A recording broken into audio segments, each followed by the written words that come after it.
Nah, teman-teman, selamat datang. Tema kali ini hal yang paling mempercepat untuk merusak burung murai batu kita apa saja. Kita simak ya video ini, jangan ada yang di skip-skip. Jadi, kita fokuskan untuk murai batu lomba, teman-teman. Kalau untuk murai batu lomba, kita harus benar-benar murai batu kita itu dalam keadaan on fire, keadaan top perform, keadaan paling fit ya. Stamina paling bagus, tingkat faktornya bagus, emosinya juga bagus ya, agar apa? Bisa mengeluarkan materi-materi saat di lomba atau saat digantangkan, saat dikonteskan. Jadi murai batu kita ketika dalam keadaan yang siap, faktornya bagus, emosinya dapat ya. Nah, ini mental bagus, maka saat murai batu lawan menekan, itu murai batu kita akan bisa bertahan, bahkan bisa cenderung melawan balik ya, melawan balik.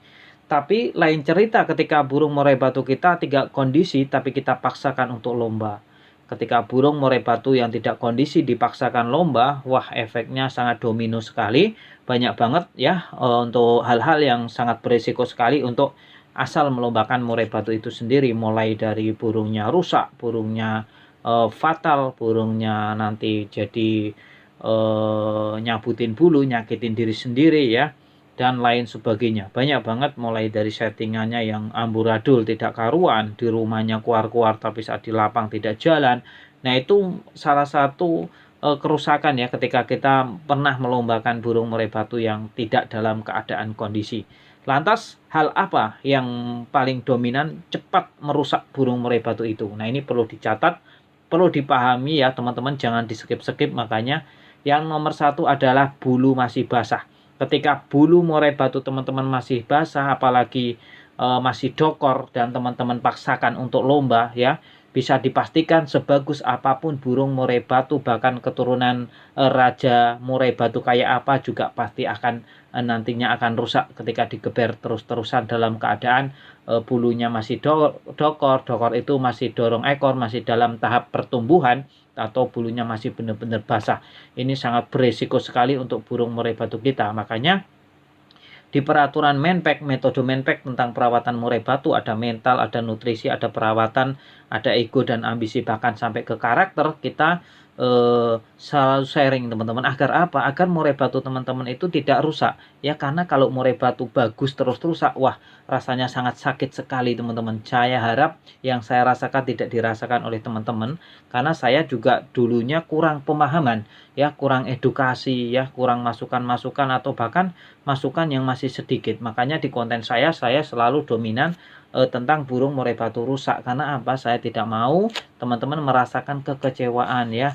Wah, tahu gitu dulu nggak melombakan dulu, tahu gitu dulu ditahan dulu, tahu gitu dulu nggak digeber setiap minggu. Nah, akan seperti itu kalau kita memiliki apalagi burung murai batu satu yang bagus, yang nggak pernah kalah, tapi akhirnya harus berujung kurang beruntung ya, ini rusak. Wah, ini sangat sayang sekali, sangat disayangkan. Karena untuk kerusakan ketika kita melombakan burung murai batu yang masih dokor, apalagi yang basah juga teman-teman, bulu masih basah, maka ya udah, burung murai batu itu pasti bisa dipastikan lah ya akan hancur, akan rusak ya. Bahkan untuk mengkondisikan ke awal lagi sangat susah sekali ya. Kalau teman-teman tidak percaya, silahkan, burungnya masih babung, masih dokor, tapi teman-teman coba lombakan, itu pasti hancur. Udah pasti dipastikan udah rusak itu ya. Dipastikan rusak. Itu paling cepat merusak burung murai batu ya ketika kita tidak sabar. Kan kita biasanya itu justru yang rusak-rusak itu justru burung bagus-bagus ya. Burung yang bagus-bagus itu cenderung lebih cepat rusak. Karena sebelum mabung, sebelum turun ganti bulu itu murai batunya selalu juara. Terus kita harus menunggu waktu selama kurang lebih 3 bulan, kan nggak sabar ya. Terkadang 1 bulan mabung, 1 bulan pengondisian untuk tumbuh bulu lagi, 1 bulan penjemuran gitu kan, nggak sabar. Kadang kita lombakan, padahal ekornya masih mendorong, terus bulu-bulunya masih dalam keadaan yang sangat basah, belum dikondisikan, contohnya belum mengenal yang namanya penjemuran. Nah, ini sangat berisiko sekali ya, bisa fatal nanti akibatnya, malah bisa double mabung. Nah, kalau udah double mabung, burung kena stres, tatapan bengong, apalagi sampai burungnya nggak mau makan, susah makan, wah ini sangat berisiko sekali ya. Jangan sampai seperti itulah, jangan sampai yang saya alami, teman-teman alami itu jangan sampai ya, ini sangat-sangat berisiko. Ini burung saya mentalnya bagus, saya pengalaman dan saya share ke teman-teman ya. Jangan sampai mengalami yang namanya burung rusak, intinya itu. Terus apa dampaknya? Dampaknya ya tadi, kita tidak bisa melombakan burungnya lagi dalam waktu yang tidak bisa ditentukan, karena untuk recovery mental, recovery bulu itu kan tidak mudah dan tidak gampang, apalagi burung murai batu yang dalam keadaan mohon maaf nih, saat kita lombakan mungkin juara-juara terus, tapi bisa dipastikan itu pasti akan hangus nantinya burung murai batu teman-teman dari dunia perlombaan. Wah sangat sayang kan. Mending gimana? Terus cara perawatannya gimana? Untuk merawat burung murai batu sebaiknya nih, kalau mabung dipastikan benar-benar tuntas semua. Kayak bulu sudah turun semua, terus dia sudah tumbuh. Dalam waktu tumbuh pun tidak serta-merta udah mentok terus bisa dilombakan, tidak. Setelah mentok masih ada jeda sekitar 1 bulan nih, mabungnya udah selesai nih. Ya, udah selesai tanggal 30. Maka tanggal 1 sampai 30 kemudian itu masa-masa recovery tenaga. Mulai perawatan penjemuran ya, mulai ada tahap pengumbaran, mandi itu mulai rutin lagi. Baru nanti di hari ke bulan berikutnya setelah 30 ya, baru deh kita bisa mencoba untuk melatih melombakan di latberan terlebih dahulu untuk testing ya. Nah, itu yang paling cepat banget merusak burung murai batu, yakni bulu basah ya, atau masih dorong ekor. Nah, ini sangat berisiko sekali, makanya saya sarankan teman-teman setelah mabung ya, kasih jeda 1 bulan. Ini setelah mabung loh ya, bukan pas mabung. Contoh, mabung mentok sampai tanggal 20 mohon maaf, mentok sampai tanggal 29 atau 30 ya.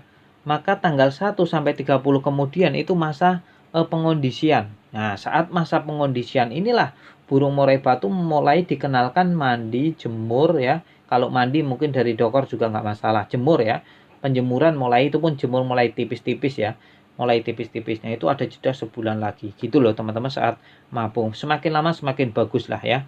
Karena burung murai batu kan ketika sehabis mabung itu memang lagi enak-enaknya, apalagi ketika dokor mau mentok tuh, mau puncaknya. Dari mau puncak itu lama loh teman-teman, loh hati-hati loh ya. Kalau ada jeda lagi harus bisa dipastikan sampai benar-benar mentok itu lagi enak-enaknya. Apalagi bulu basah gitu, keren, kedengarannya bulunya renyah, suaranya renyah, oh enak itu kan, kayak wah burung saya ngajakin lomba ini gitu.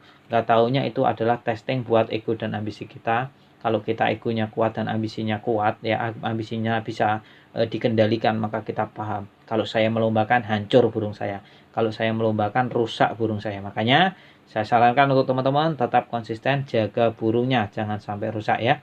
Kita masuk ke penutup.